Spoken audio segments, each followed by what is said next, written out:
नमस्कार, मैं हूं आकाश। डिजिटल मार्केटिंग के एक नए वीडियो में या फिर एपिसोड में आपका बहुत बहुत स्वागत है। आज के इस वीडियो में हम बात करने वाले हैं how to digital marketing strategy work. जैसा कि आप स्क्रीन पर देख पा रहे हो, मैंने कुछ फॉर्मेट बनाया हुआ है। इस फॉर्मेट को आप देखना, उसके बाद में आप जान पाओगे कि हाँ, हमें कैसे वर्क करना चाहिए। Digital marketing versus traditional marketing के बारे में हमने पिछले वीडियो में जाना था, तो सारी कुछ इन्फॉर्मेशन उसमें अगर कोई डाउट है तो आप मुझे बता सकते हैं। अब इसमें सारी कुछ कंप्लीट इन्फॉर्मेशन जानेंगे। मैं एक बार पूरा आपको फॉर्मेट दिखा देता हूँ कि क्या क्या बताने वाले हैं।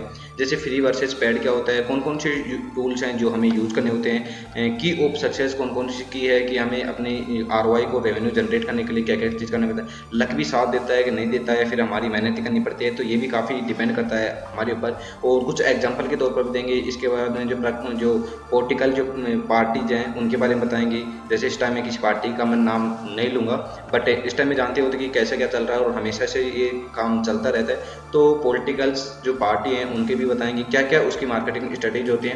देन इसके अलावा इसके जो B2B बिजनेस प्लान हैं, जो कस्टमर की जो क्या सेगमेंट्स रहते हैं और कौन कौन से प्रोसेस हैं, उसके अलावा कौन कौन से उस कस्टमर की रिक्वायरमेंट रहती हैं, उनके हिसाब से हम उनको जो चीज़ें दे सकते हैं ताकि हमारा बिजनेस आसानी से ग्रो सके।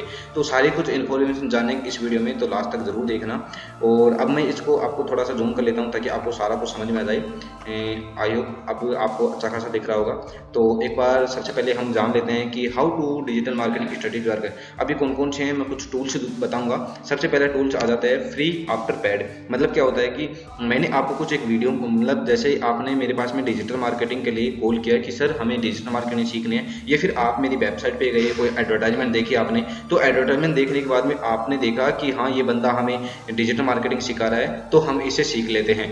फिर आप मेरे ऊपर ट्रस्ट कैसे करोगे? तो मैं क्या करूँगा, या फिर कोई यूट्यूब के थ्रू आप वीडियो देख के आ रहे हो, तो कई मतलब मेरे कुछ फैन फॉलोइंग पहले से ही है, तो आप देख रहे हो कि हाँ बंदे की 5 से 10 हज़ार फॉलोअर्स हैं लिंक्डइन के ऊपर, 5-10 हज़ार फॉलोअर्स हैं फेसबुक के ऊपर, और 5-10 फॉलोअर्स हैं, 5-10 हज़ार जो फॉलोअर्स हैं जो यूट्यूब एंड फेसबुक के ऊपर या फिर ट्विटर के ऊपर, लिंक्डइन के ऊपर, तो टोटल लगा के लगभग 30-40 हज़ार फॉलोअर्स हैं। तो लोग इनको फॉलो क्यों कर रहे हैं? क्योंकि काफ़ी अच्छी चीज़ें मैं फ्री में दे रहा हूँ। तो वो सोचेंगे कि हाँ बंदा काफ़ी अच्छी चीज़ें हमें बता रहा है, काफ़ी हमारी हेल्प कर रहा है, तो क्यों ना हमसे इससे पेड सर्विसेज देगा बंदा, तो काफ़ी कुछ एडवांस चीज़ें बताएगा। मतलब जो आपको कुछ आता है थोड़ा थोड़ा कुछ उनको फ्री में बता दो, वो बोलेंगे कि हाँ बंदा हमारी हेल्प कर सकता है और हमारे बिजनेस को ग्रो करवा सकता है, या फिर हम जो भी डिजिटली प्रोडक्ट इससे लेंगे तो हम उससे अच्छा खासा रेवेन्यू जनरेट कर सकते हैं, हमें अच्छा खासा फायदा हो जाएगा।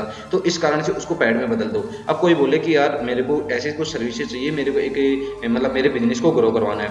अब जैसे मैंने आपको एग्जाम्पल के तौर पर बताया था, लोकल फॉर वोकल इस टाइम में चल रहा है, तो Google my business banana very important है। अब जैसे मेरे पास में कोई क्लाइंट आता है, बोलता है कि मैं लोकल के लिए गूगल माई बिजनेस को मैं रैंकिंग करवाना चाहता हूँ, तो मैं उसको रैंक करवाने के लिए मैं उसके पास में 5,000 रुपये मिनिमम चार्ज लेता हूँ। अब मैं क्या करूँगा, मेरे को लगता है कि ये बंदा मेरे को 50 से 60 हज़ार रुपये मिनिमम चार्ज दे सकता है पर मंथ ही। मतलब पर मंथ का इसमें कोई फिक्स नहीं रहता कि पर मंथ के हिसाब से काम करो, बट मैं डिपेंड करता हूँ। एग्जाम्पल के तौर पर मैं सोच रहा हूँ कि हाँ ये बंदा मुझे इतना कमा के दे सकता है, तो इसके कारण से हम ऐसा कौन सा काम करें कि ये बंदा अपने आप अट्रैक्टिव हो जाए। तो मैं उनको क्या बोलूँगा कि ठीक है, मैं आपको गूगल माई बिजनेस है वो मैं फ्री में क्रिएट करके दूंगा, और इसके अलावा आप देखिए कुछ आपको बेनिफिट होता है तो आप मुझे हायर कर सकते हैं। तो बंदे को बेनिफिट हो जाएगा, या फिर आप उनसे कमीशन बेस भी कर सकते हो। उनका रेस्टोरेंट है तो बोलो कि ठीक है, अगर गूगल माई बिजनेस के थ्रू डेली के 10 बंदे आते हैं, अगर वो 100 रुपये का कुछ खाना खाते हैं तो 1,000 रुपये बन गए। 1,000 रुपये में से आज आप मुझे 20% या फिर 30% दोगे तो मेरा 200 से 300 रुपये बन जाते हैं डेली के हिसाब से। अब वहाँ से देखे जाए तो 10,000 रुपये पर मंथ बन रहे हैं। अब धीरे धीरे उनको ज़्यादा बेनिफिट होगा तो बोलेंगे कि मेरी वेबसाइट भी बना के दो। उसको अलावा फिर वो उसको बोलेगा कि एंड्रॉइड ऐप भी चाहिए मेरे को, और भी जैसे फेसबुक, इंस्टाग्राम, इसके अलावा रैंकिंग वगैरह फैक्टर के लिए, तो बहुत सारी चीज़ें ट्राई करेगा वो, और सारा काम आपको देगा। क्यों? उसको ट्रस्ट आपके ऊपर कि हाँ ये बंदा मेरा काम कर सकता है। मतलब आपने पहले फ्री में दिया, उसके बाद में पेड सर्विसेज दे दी, अब आपका काम वहाँ से बन गया। सेकंड आ जाता है use tools.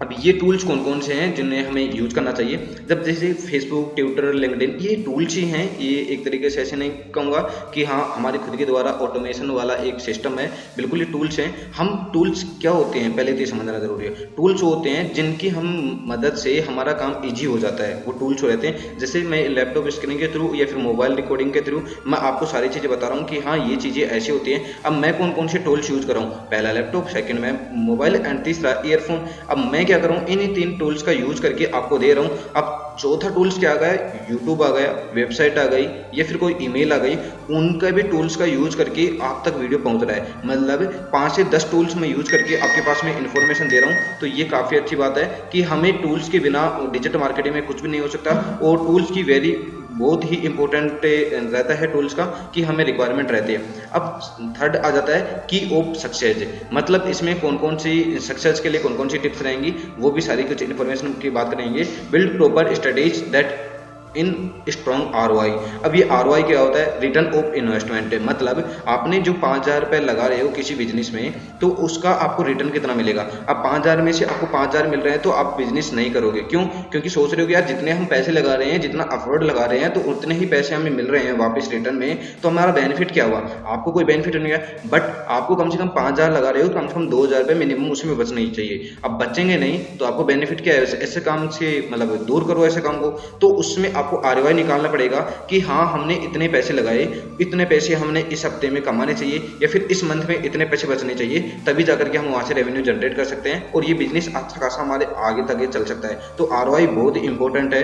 Build proper strategy that in strong ROI, मतलब आपका जो भी बिजनेस प्लान है उसकी स्ट्रेटेजी बनानी होगी कि हाँ हमें शुरू में 1 लाख रुपए लगाए और अगले 2 महीने तक हमें 1 रुपये नहीं कमाना है, ताकि हमारे जो भी पैसे आए हम आपको डिजिटल मीडिया, सोशल मीडिया या फिर कोई भी मीडिया है, कुछ भी प्लेटफॉर्म है, उनके थ्रू हम अपने जो भी ब्रांडिंग करें, अपनी जो भी बिजनेस है बिजनेस की ब्रांडिंग करें, ताकि लोगों को ज़्यादा चीज़ पता रहेगी, लोग उसके बारे में जानेंगे और जानेंगे तो ऑटोमेटिकली ही बिजनेस चलेगा। जैसे मैं बार बार कहता हूँ, दिखता है जो ही बिकता है। तो 2 महीने तक आपने दिखाया और बिकाया अपने प्रोडक्ट को, बट उससे ये प्रॉब्लम हुई कि कमाया कुछ नहीं।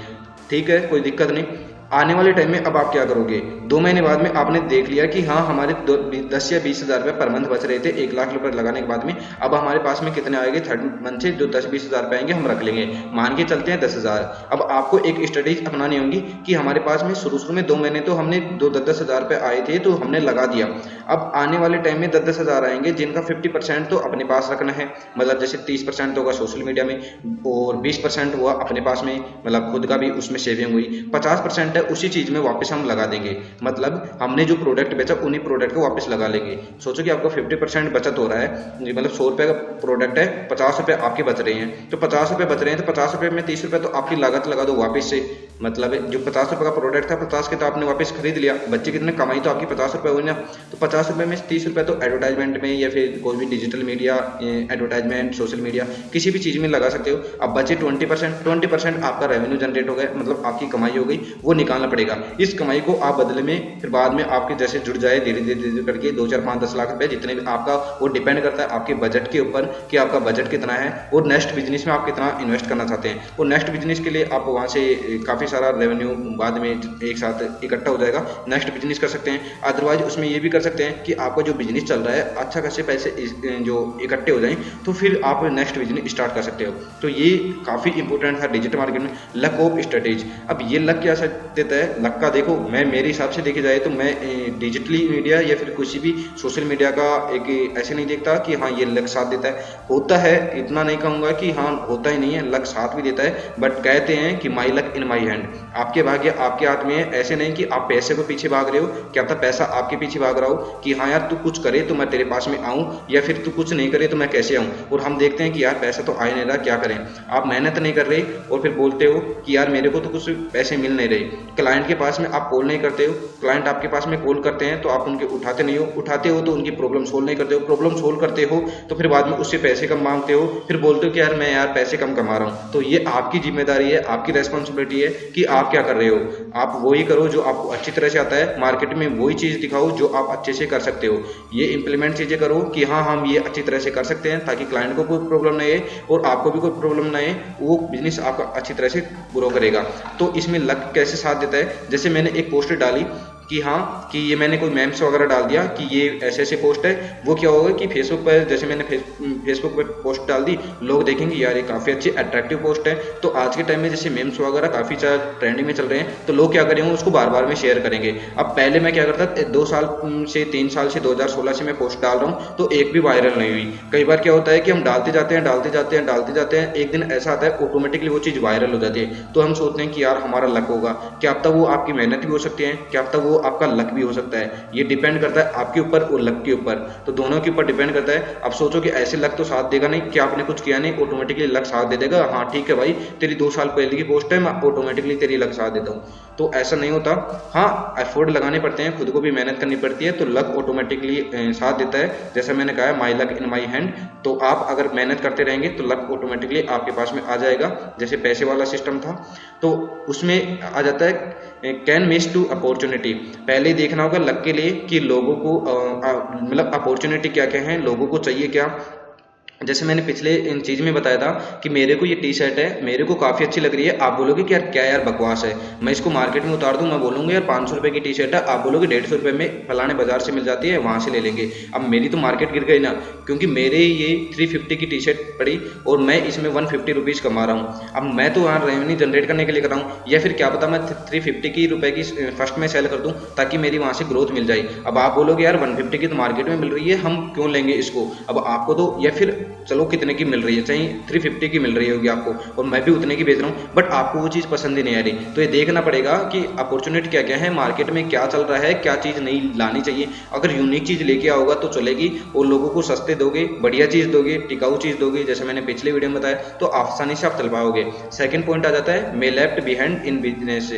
तो इसमें यह हो जाता है कि आपका जो भी बिजनेस है तो आप उसमें मोस्टली लोग क्या होते हैं लेफ्ट हो जाते हैं, वो सोचते हैं कि यार मेरे को तो ROI नहीं निकल रहा। उसका रीजन ये होता है कि वो अपना एक बिजनेस स्ट्रेटेजी बना के नहीं चलते। उन्होंने 1 लाख रुपए लगा दिए और वो सोचते हैं कि मेरी कमाई कब होगी, कमाई कब होगी, कमाई कब होगी। अब यार कम या कब, बस उसमें ही वो उलझे पड़े होते हैं। अब उनको ये नहीं पता कि हमने कितने पैसे लगाए थे, कहाँ कहाँ कितने लगा दिए, अब कहाँ कहाँ हमें ये स्ट्रेटेजी अपनानी होगी, तब जाकर के हमारा जो भी प्रोडक्ट है वो सेल होगा। और ये चीज़ करने से हम प्रोडक्ट को सेल करवा सकते हैं। और मार्केट में चल रहा है, इससे ये चल रहा है जिससे हमें कुछ अलग करना होगा, तभी जाकर के हमारी यूनिक रहेगी, और यूनिक चीज़ चलेगी तो चलेगी। अब एग्जाम्पल के तौर पर मैं दे देता हूँ आपको कि सोचो कि आपके पास में एक टी शर्ट है, टी शर्ट के साथ में आप एक कैप दे रहे हो। अब मैं टी शर्ट बोल दूँ 350 रुपीज़ की है और साथ में कैप है जो बिल्कुल फ्री है, और एक सेकंड प्रोडक्ट है जिसकी टी शर्ट है ओनली 300 रुपीज़ की और प्लस में जो कैप है जो 50 रुपीज़ की है। अब दोनों को अगर आप कंपेयर करोगे तो दोनों सेम है। अब आप बोलोगे कि यार भाई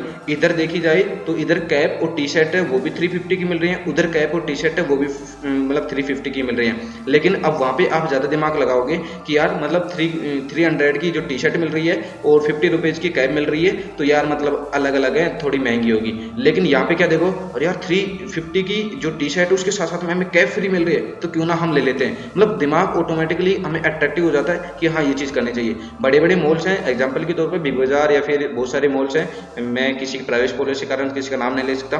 तो यहाँ पे क्या होता है कि डायरेक्टली हम जैसे बिग बाजार की अगर बात करें तो क्या होता है कि वहाँ पे आपको 199, 299, 149, 132 या फिर 131, 129 ऐसे प्राइस रहती है। अब ये ज़्यादातर मोस्टली आपको देखनी पड़ती है 149, 99, 199 या 999 या फिर 1999। तो ऐसा क्यों होता है, सोचो कि उनके एक एक रुपए से आना बहुत सारी बचत हो जाती है, हमारा 1 रुपए से कुछ जाता नहीं, लेकिन उनके पास में डेली के 500 लोग भी आ जाते हैं, तो एक आदमी का वहाँ से 1 या 2 आदमी का वहाँ से खर्चा निकल जाता है जो मॉल में काम कर रहे होते हैं। तो ये भी काफ़ी अच्छी बात है, और वो 1-1, 2-2 रुपए से उनको काफ़ी अच्छा बेनिफिट हो जाता है और हमें कुछ फर्क पड़ता नहीं है। क्यों, इसलिए हमारे पास में पैसे ज़्यादा रहते हैं, हम कोई मांगते नहीं हैं, और इसका रीज़न काफ़ी बहुत बड़ा होने वाला है। और ये अगर आप यूट्यूब वगैरह से सर्च करोगे कि आखिर इसके बारे में क्या रीजन है तो बहुत लेंथी चीज़ से आपको मिल जाएगा, बट एग्जांपल के तौर पर इतना ही काफ़ी है। नेक्स्ट एग्जांपल आपको मैं अच्छी तरह से बताने लगा हूँ, जैसे रिलायंस कम्युनिकेशन। अब रिलायंस ने कस्टमर की नीड को नहीं समझा, पहले रिलायंस चलती थी आपको भी पता है, तो कस्टमर की नीड को नहीं समझा कि कस्टमर को क्या चाहिए, तो जो चीज़ खुद के मन में आ रही है वो बेचे जा रहे हैं। अब कस्टमर को वो चीज़ चाहिए तो बेचने से क्या मतलब, जैसे ये मैं बार बार बता रहता हूँ कि कस्टमर की रिक्वायरमेंट समझो कि उनको क्या चाहिए, उनकी आवश्यकताओं को पूरी करो और उनकी हेल्प करो, तभी जाकर के आपका बेनिफिट होगा। नेक्स्ट एग्जांपल ले लेते हैं, तो उसमें जैसे फर्स्ट एग्जांपल था रिलायंस कम्युनिकेशन का, और जैसा इसमें दिख रहा है आपको स्क्रीन पर कि कंप्यूटर नीड, जो कस्टमर नीड थी वो बिल्कुल ही गलत थी, मतलब उसमें कोई बेनिफिट नहीं मिला, कस्टमर की नीड को पूरा ही नहीं कर पाई, तो इसलिए मैंने नो लिखा है, क्योंकि वो अपना प्रोडक्ट बेचते रहे और खुद का ही देखते रहे कि हाँ हमें ये करना चाहिए।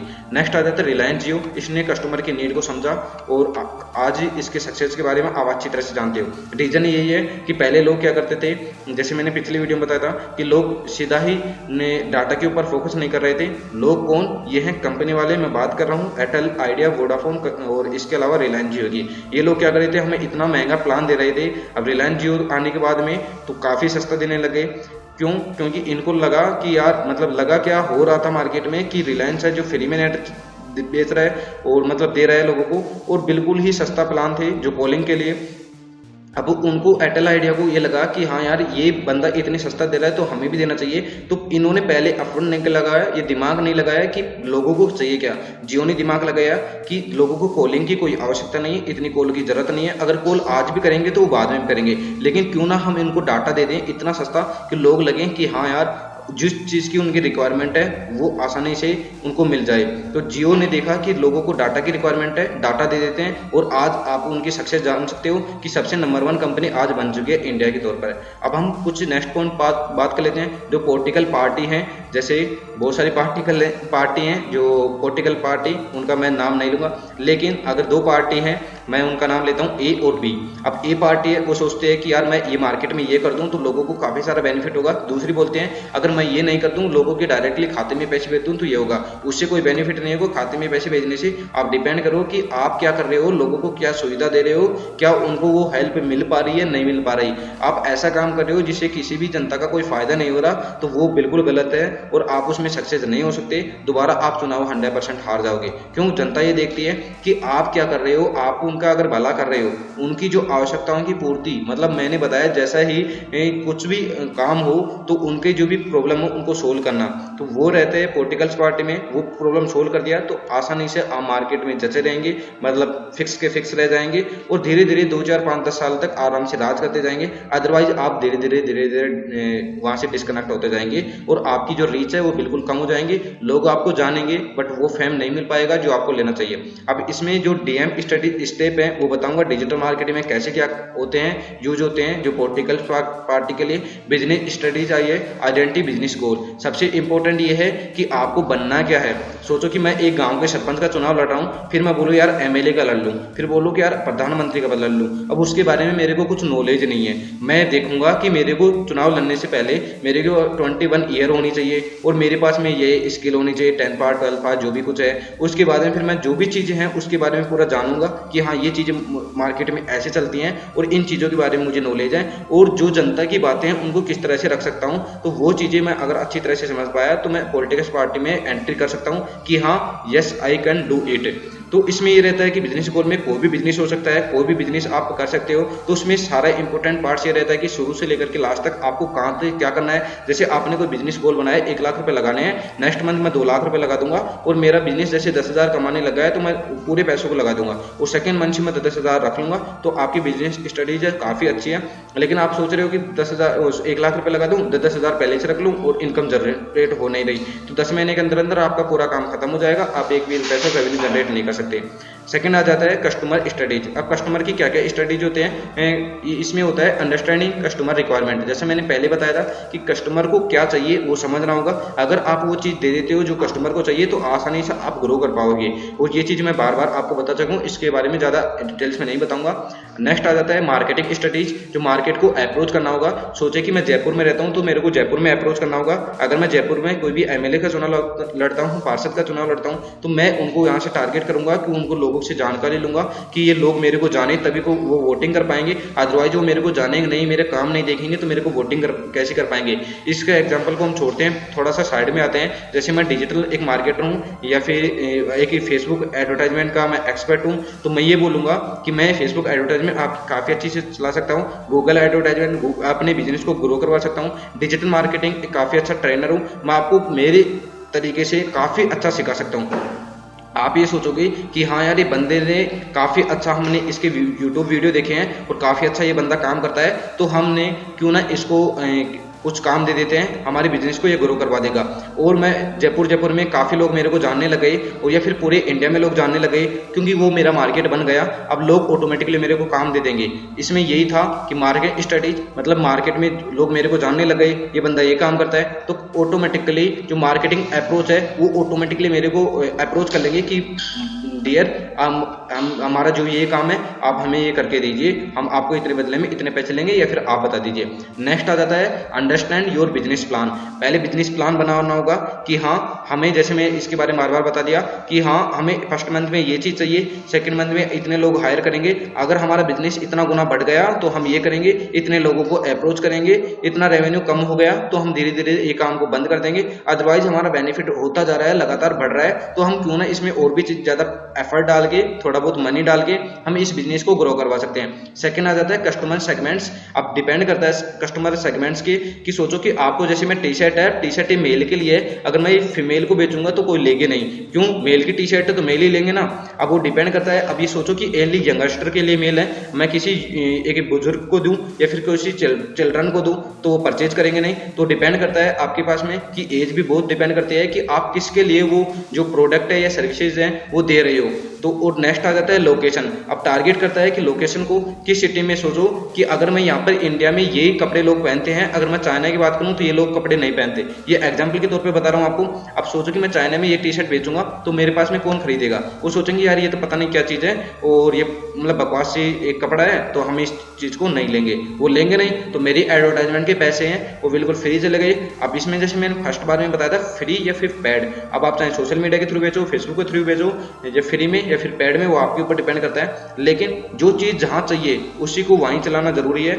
उसके बाद में ऐसे नहीं कि आप हर चीज़ को टारगेट कर रहे हो, उसका उस चीज़ में इंटरेस्ट नहीं है। जैसे मैंने आपको पहले बताया था एंटरटेनमेंट वाला बंदा, टेक्निकल वाला बंदा अगर डिजिटल में उसको डाल दे तो क्या बेनिफिट होगा, क्या नुकसान होगा उसका, तो वो चीज़ आपको ये पता होनी चाहिए। और नेक्स्ट आ जाता है decide your way to process. अब आपको अपना रास्ता खुद चुनना होगा कि हाँ हमें किस रास्ते पे चलना है। सोचो कि आपको, अगर आपका कोई मार्केट है, आपको वेबसाइट पे बेचना है या फिर ट्विटर, लिंक्डइन, फेसबुक, जो भी सोशल मीडिया है सभी के आपको एक्टिव रहना है ताकि आपके फ्री के प्रोडक्ट भी बिक जाए। मैं तो रिकमेंडेड यह करूँगा जो भी प्लेटफॉर्म है सभी के ऊपर आ जाओ। पिछली वीडियो में ये बताया था कि जो भी प्लेटफॉर्म है सभी के ऊपर जो भी आपका बिजनेस उसके बारे में बताओ, ताकि कुछ तो वहाँ से रेवेन्यू जनरेट होगा आपका, और वहाँ से जाकर के आपका काफ़ी अच्छा रेवेन्यू जनरेट हो जाएगा, तो काफ़ी अच्छी इनकम ऑटोमेटिकली आप दूसरा बिजनेस भी कर सकते हो या फिर इस बिजनेस को भी ग्रो करवा सकते हो। जैसे मैं एग्जांपल के लिए तौर पर ले लेता हूँ गूगल, ट्विटर, फेसबुक, लिंक्डइन, इन्होंने अपने नीड को समझा और बिजनेस प्लान को समझा, लोकेशन, जेंडर, एज सभी को और इसके इंटरेस्ट को उन्होंने चुना और आसानी से आज एक अच्छे खासे लेवल पे हैं।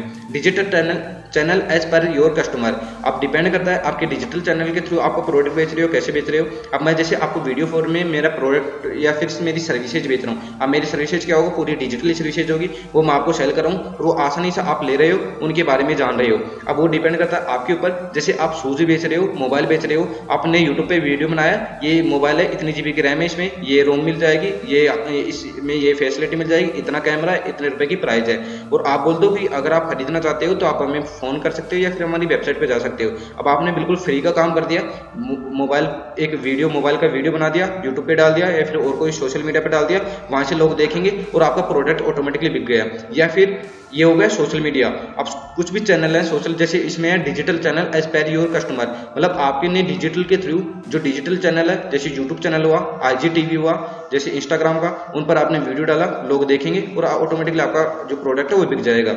मैं ये बार बार पहले कहता हूँ और बार बार कहता रहूंगा कि जो प्रोडक्ट दिखता है वही बिकता है। इसलिए कहता हूँ कि जो भी आपको अच्छा लगता है कि ये प्लेटफॉर्म काफी अच्छा है हमारे बिजनेस के लिए, उस पर आ जाओ और अपना कंटेंट बनाना स्टार्ट कर दो, चाहे वो डांसिंग वीडियो हो, चाहे आपकी जो कॉमेडी वीडियो हो, चाहे आप किसी को एजुकेशन संबंधित कुछ बता रहे हो या फिर बिजनेस टिप्स या फिर आप डिजिटल टिप्स दे रहे हो, कुछ भी दो, आप वहां पे एक्टिव रहो और सारी कुछ चीजें बताने लग जाओ ताकि लोग आपको जाने और आपका काम इजी हो जाए, आपका मार्केटिंग बन जाए और आसानी से रेवेन्यू जनरेट कर पाए। आज के टाइम में ये वेरी इंपॉर्टेंट पार्ट्स हो गया है एवरी डिजिटल मार्केटर के लिए, आपको हर जगह उपलब्ध रहना जरूरी है।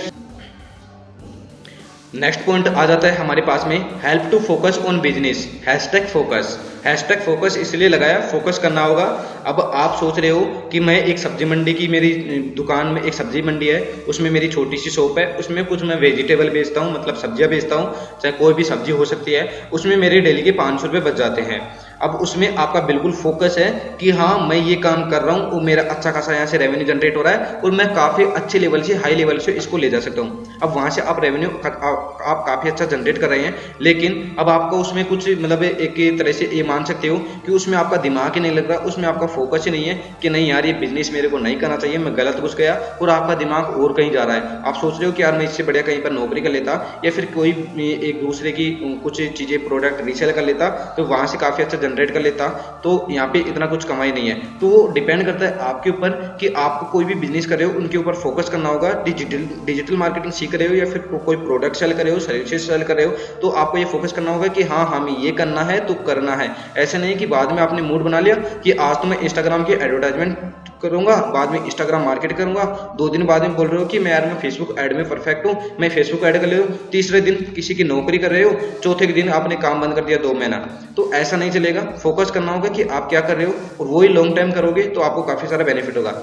नेक्स्ट पॉइंट आ जाता है एक्सप्लेन योर मार्केटिंग चैनल। जैसे मैंने बताया था कि आपके मार्केटिंग चैनल है Facebook, Twitter, LinkedIn, Instagram, YouTube, IGTV, जो भी प्लेटफॉर्म है उनके ऊपर एक्टिव रहना होगा। अपने बिजनेस के बारे में एक्सप्लेन करना होगा कि डिजिटल मार्केटिंग क्या होती है, क्या नहीं होती, क्या कैसे काम किया जाता है और इसमें कैसे कैसे हम अपने रेवेन्यू को जनरेट कर सकते हैं और क्या हमें कुछ चीज़ें बेनिफिट मिलेगा या फिर नहीं मिलेगा।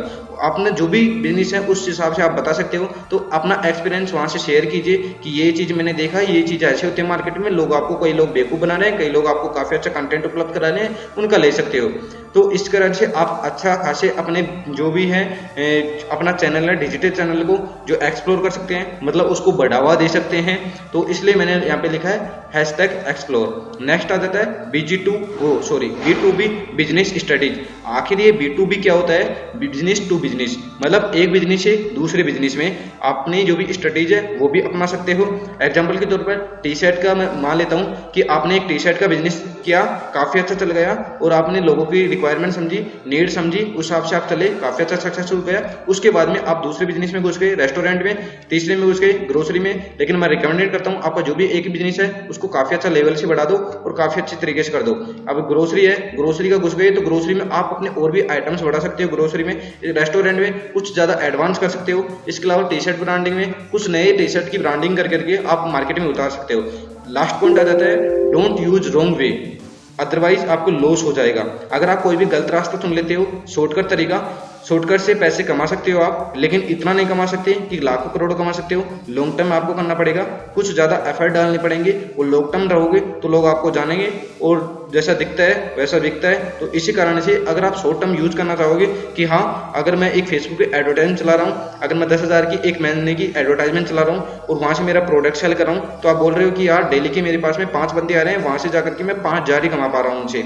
अगर मैं एक साथ ही एक ही दिन में 50,000 कर दूं तो मेरा काफ़ी सारा पैसा आ जाएगा। तो ये कोई बड़ी बात नहीं है, आपको टाइम देना जरूरी है। ऐसा नहीं कि आपने कोई गलत रास्ता चुन लिया कि हाँ एक साथ ऐसे कर लेंगे तो एक साथ ही पैसा जाएगा, 2 दिन का काम है चुटकियों में खत्म हो जाएगा। तो ये बिल्कुल गलत है। ये तो आप काम ऐसा कर देगा सोने की मुर्गी वाला सिस्टम कि अगर एक मुर्गी सोने के अंडे दे रही है तो उनको काट दो कि एक साथ हम आसानी से मतलब यहाँ से मिल जाएंगे। तो कुछ भी चीज़ हो तो उसमें टाइम देना पड़ता है, टाइम दोगे काफ़ी अच्छा वहाँ से रेवेन्यू जनरेट कर पाओगे। तो इसलिए मैं कहता हूँ don't use wrong way, otherwise आपको लॉस हो जाएगा। गलत रास्ता चुनोगे तो कोई मतलब नहीं। टी शर्ट बेच रहे हो तो आपको यूट्यूब, फेसबुक, ट्विटर, लिंक्डइन पे जाना होगा। अदरवाइज ऐसे नहीं कि आप कहीं पर घर घर जाकर के कह रहे हो ये टी शर्ट ले लो। अगर 200 रुपये की टी शर्ट है और एक टी शर्ट में आपका 150 रुपये का खर्चा आ रहा है, 50 रुपये बच रहे हैं, घर घर जाओगे तो 50 रुपये आपके पेट्रोल के और आपकी मेहनत के लग जाएंगे। बोलोगे कि यार मेरे कुछ कमाई नहीं हुई। इस कारण से डिजिटली आओ, वहाँ से आपको काफ़ी सारा बेनिफिट मिल जाएगा। आज की वीडियो में काफ़ी कुछ सीखने को मिलेगा और कुछ नया सीखने को मिला होगा। तो आई होप आपको वीडियो पसंद आया होगा और ऐसे ही और एडवांस डिजिटल मार्केटिंग के एक नए एपिसोड में मिलते हैं जल्दी। तब तक के लिए जय हिंद, जय भारत।